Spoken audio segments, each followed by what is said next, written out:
Alrighty guys, you've just heard the big trip's happening. I just thought I'd do a quick rundown of some of the main essential basics that I want to take with me. So we've got, these are sort of your emergency must-haves, I suppose. Some of a lot of what you probably should have.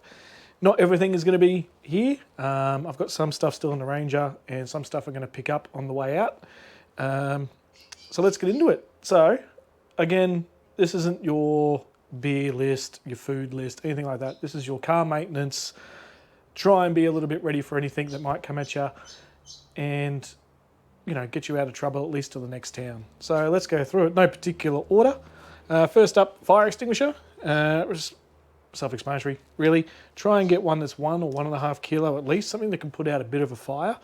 You don't want one, a really small one, if you've got a major fire. This will live in the Ranger and also be very, very easily accessible when I'm at camp. So always have it near the door, at the front, or in the passenger door or something like that, mounted so you can quickly get to it. And if you've got people traveling with you in your car or even in your convoy, tell them where it is. Because if you're in a situation where you can't get to it for whatever reason, but your mates can, or your girlfriend can, or your wife, or whatever, if they know where it is, and also how to undo it out of the clamp, and how to actually fire it, pull the pin out, aim the nozzle, so on and so on. You can't go camping without these guys. Right, hand sanitizer, coronavirus, thank you very much. Tape measure, I don't think I've ever used this for being out and away somewhere, but hey, the one time I don't take it, I'll need it for whatever reason. Rags, self-explanatory. Oil, fuel, diesel, whatever, something you might need to clean up, a little spill, whatever in the car, mainly in the engine bay, stuff like that. Bag of rags is what they call them. Get them for about $5-10 in places. A handheld UHF. Now I've got one on the Ranger, installed into the Ranger, works perfectly, no dramas with it. Check out my video on that's coming up. But also just a handheld one. Doesn't have to be a $300 handheld one. This one is a 5 watt, 2 watt is fine. The reason I got this is because if I'm traveling with someone, meet with someone, I need someone's help to get me out, they don't have a UHF, if I'm bogged or whatever, I can give them this and we can still talk to each other, so on and so on. It's always handy to have. Try and be the guy who has sort of thought of everything, I think. Don't go out there sort of half-cocked and just hope that, you know, someone like, you know, yourself, if you've gone and sorted yourself out like this, has everything. But it's also just so handy to have. And if you've got kids and you're in a big campground and they want to go off and play, give them the radio. You can call them back for dinner and all that sort of thing. You don't need to worry about shouting out their name and wandering around the parks, trying to find them. Give them a little radio, a cheap one obviously, and you'll find that in most campgrounds, the coverage on it will cover most of the area. Very, very cool little thing to have. A hat, obviously. A couple of head torches. And leave them where you can get to them in the cab. So if you've got some in your tent or in your main camping kit and all that sort of stuff, that's great. But just keep 1 or 2 in the glove box. If it gets to nightfall, you've got to get out and, you know, you can't even find anything in the campground or you can't find where you want to set up and your torches and stuff are buried somewhere in all the camping gear in the trailer or in the back or whatever. These, just grab it out of the glove box, bang, you got instant light. Recently lost a shoe on the beach and after the sun had gone down, and ended up grabbing one of these, went back to the car, grabbed one of these, came down, found the shoe in the dark on the sand. So, you know, so handy to have. Bit of deodorant, especially if you're not going to shower for a couple of days. Keep everybody else's sanity and have some deodorant so you don't smell like someone who hasn't had a shower in 3, 4, 5 days. A jump starter kit. Now I've borrowed this one off a mate, cheers to Adam. Hopefully won't have to use it, but again, you never know when your battery might just suddenly go on you, or if you leave the accessories on or something like that in the car, you never know. Great thing to have. Thanks again to Adam for letting me borrow it for this trip. They're range from $100 to several $100, so get one that suits you, your budget, and try and keep it in the car at all times. I think it's a good lifesaver, that thing. Now for this particular trip, again, thanks to Adam and his wife's co-worker, who actually owns this. Since I'm going quite a distance out, now a lot of you guys may not be going this far out or this remote on the trip that I'm about to undertake, so you won't really need one of these, but if you are heading out, satellite phone. Can't go anywhere out that way without a satellite phone or a PLB, a personal locator beacon, one of the two. You don't have to have both, just one of the two. I don't have a PLB, but I've borrowed this satellite phone. and will repay the person who borrowed it to me, lent me it very, very well with some alcohol beverages when I get back. So thank you again. But yeah, guys, if you're heading out Birdsville way out, Outback, Simpson Desert, all that sort of carry on, you must have some sort of communication device. PLB, you can get PLBs that have text message capability or just the satellite connection when you hit the button. Keep it charged, all that sort of thing. But yeah, if you're heading really out bush, satellite phone or PLB. First aid kit, again, self-explanatory. I've got the Rec 3 one, which is fairly high ranking kit as for what it contains inside it. This also contains snake bite material. So if you get done by a snake, which heaven forbid that doesn't happen to me or you or anybody else, there's bandages, instructions, all that sort of thing on how to deal with that, as well as a full first aid kit for your general sort of first aid requirements, cuts and things like that. Gloves. Now I've got a few sets of gloves here. I've got sort of workers' gloves that I just use for general sort of working around. Now I've got these softer gloves as well. If I'm doing anything in the engine bay or anything delicate as well, I'll use these guys.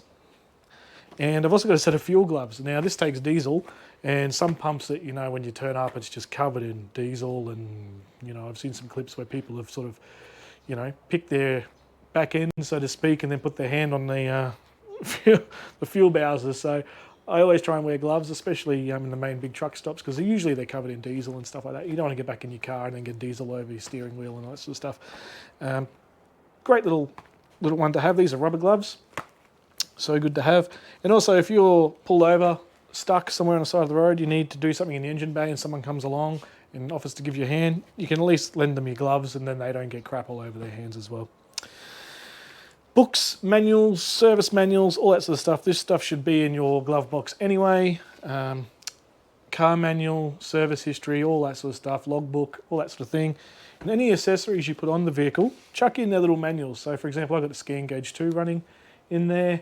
I've got the manual for that and also a quick guide and all that sort of stuff, just for the codes and things like that. Print out your codes as well, jump online, look up your car number and your engine codes if you've got a scan gauge, and print out your codes. So if you're out in the middle of nowhere with no service and the scan gauge pops up with an engine code and it's P1102 or whatever it might be, you can quickly jump on your printed out list, see what it is and work out what you need to do to fix it and how severe it is. Can you keep going? Do you need to call someone, tow truck, all that sort of stuff. You can, with scan gauge obviously, you can take the vehicles out of limp mode.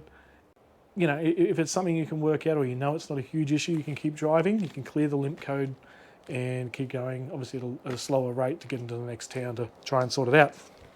Another one I like to have, I'm not overly mechanical, so I went and bought the Haynes repair manual for the Ranger.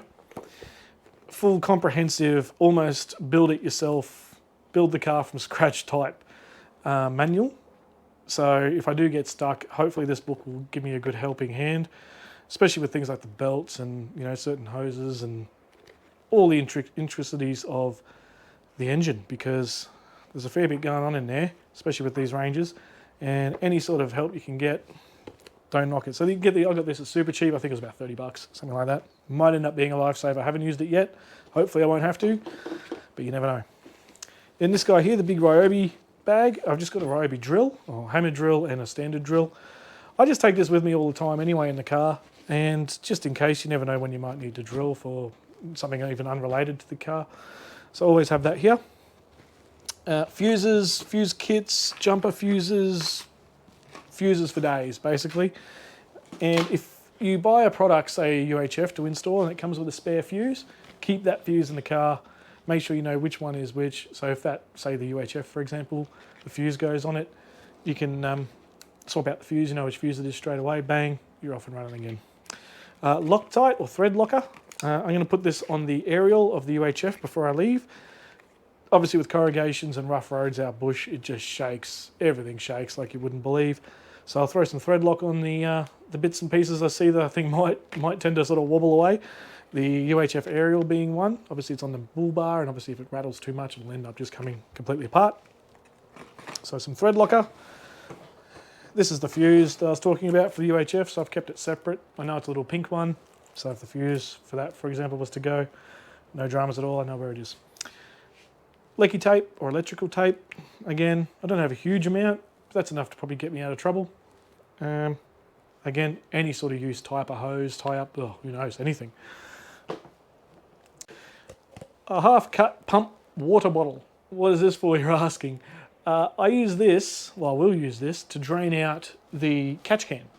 So the catch can obviously has the drain coming down the bottom. Just pop that underneath it, oil will fall straight in, and then cover it up with a rag, get it in there. Next town, or wherever is safely to dispose of it, I get rid of it there, take it to a mechanic there, or wherever, and they can safely get rid of it in their systems. Something I just carry around now since I put the catch can in. I haven't emptied the catch can yet. I haven't quite hit 5,000 Ks on it. I'll do it out bush. I'll probably do a video on it. And see how much we get out of it. I've seen people get oil, geez, 200 mil coming out of it. So we'll see how the Ranger goes on that. But always carry that with me, usually with my bag of rags. Obviously just a filter here, a little funnel just to get, if I need to refill with fuel, that kind of thing. Oil, whatever it might be. Try and get one that has a little filter on it, just so it gets that rate going at an acceptable level and it's not rushing out. And obviously a nozzle that's relatively small so you can get down into the hole of the plug or wherever it is you're trying to get it into. Now this is a fuel filter, not for the car, but for secondary fuel filter, sorry. So I've got a Direction Plus fuel filter in there. This is just a new one, a spare one. Obviously going bush, who knows what kind of diesel I'm going to get out there. And if it's full of water and that sort of thing, the original filter and the bulb might fill up straight away and I'll need to swap it out, after a tank or maybe 2 tanks if I get 2 rough tanks of diesel out there. Brand new, ready to go, if I need it. Hopefully I don't. But again, something you really probably must have out there, or if you're going up Cape York or wherever. Another manual. This is for the electronic rust proofing. Again, probably don't really need that manual, but hey, I've got it if I need it for whatever reason. Belts, serpentine belt for the Ranger. Ranger pretty much runs on one belt. So got a spare one of these. They're not cheap. I know they're not cheap.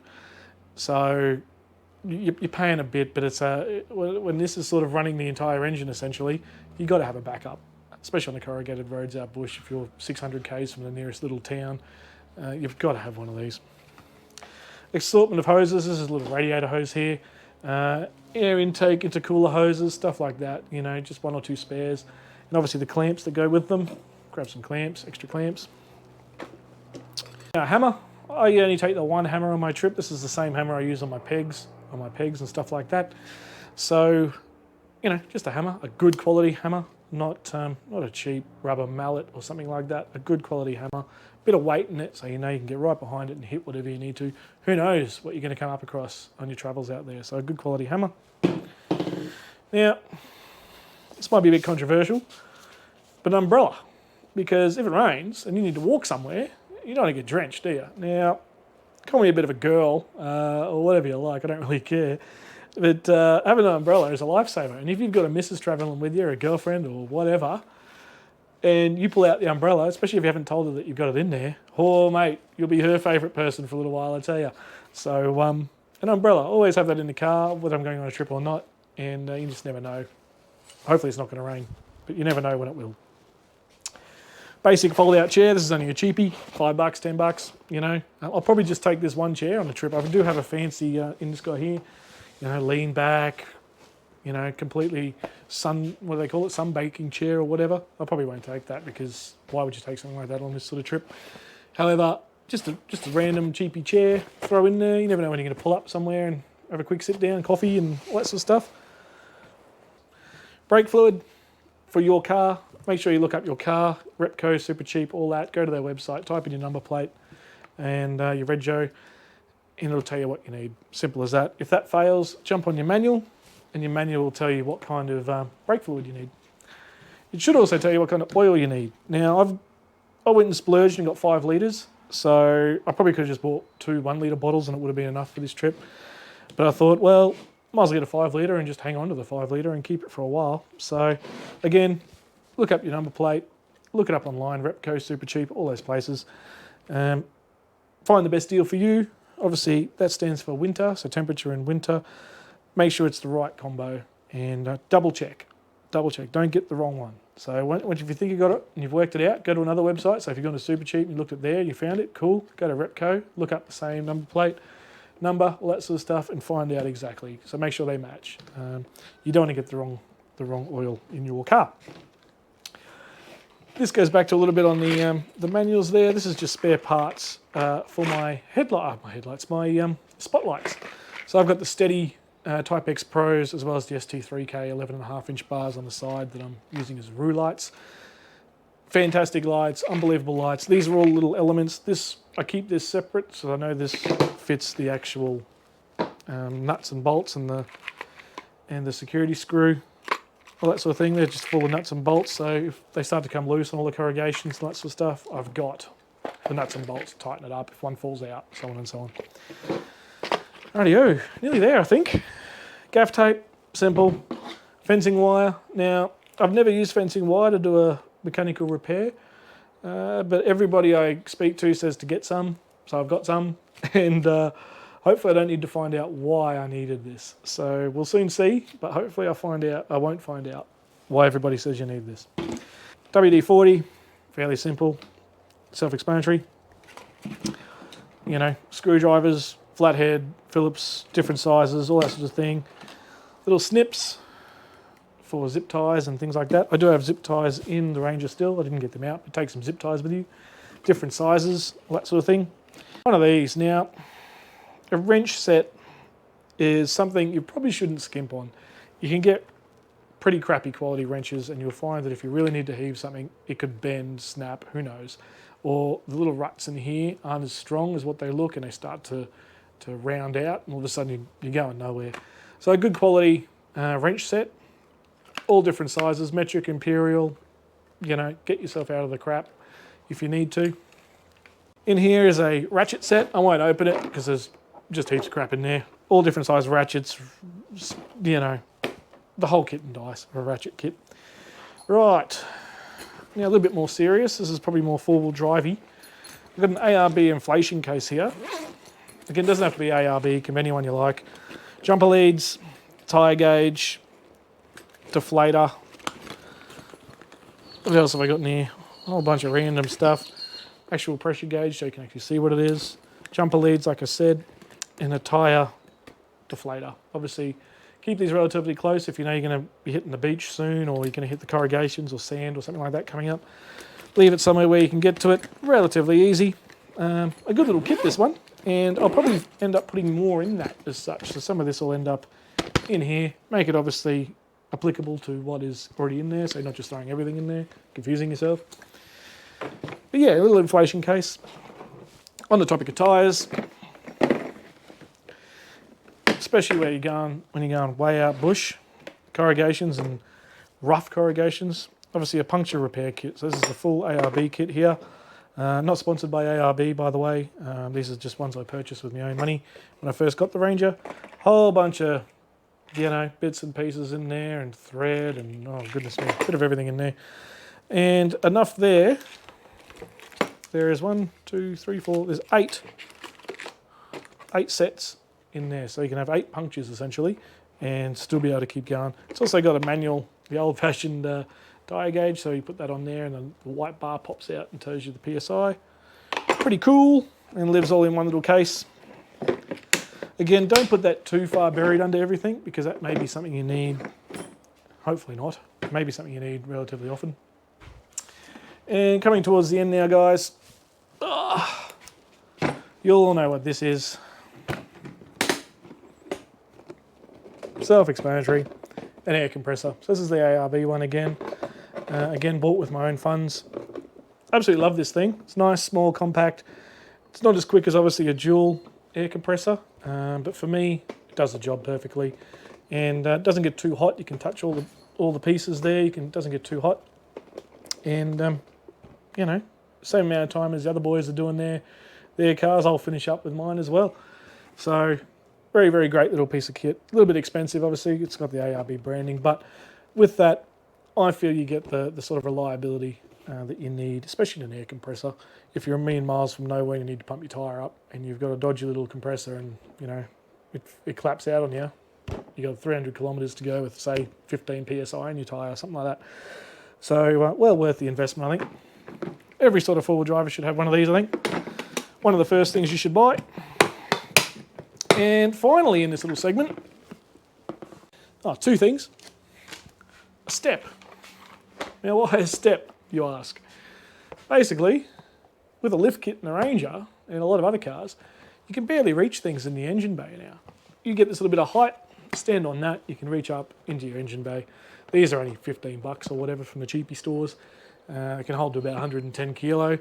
And, it just helps you out when you're trying to reach into the engine bay and all that sort of carry on. You're not just trying to stand on the bull bar and all this sort of crap.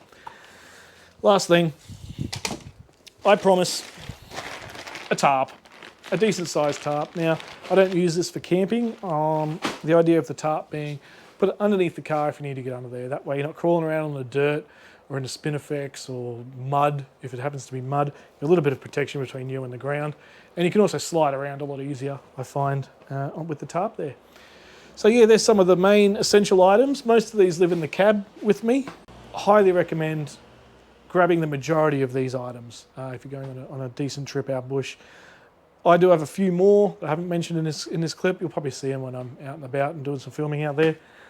So yeah, guys, what we'll do is we'll start loading this in, and we'll start loading this Ranger before the sun goes down, and get him locked and loaded, and get on the road for tomorrow morning. All right, guys, leave a comment below. Remember to subscribe. Follow all my adventures coming up. It's going to be weird and wonderful, I'm sure. Who knows where I'm going to end up? There's no real plan.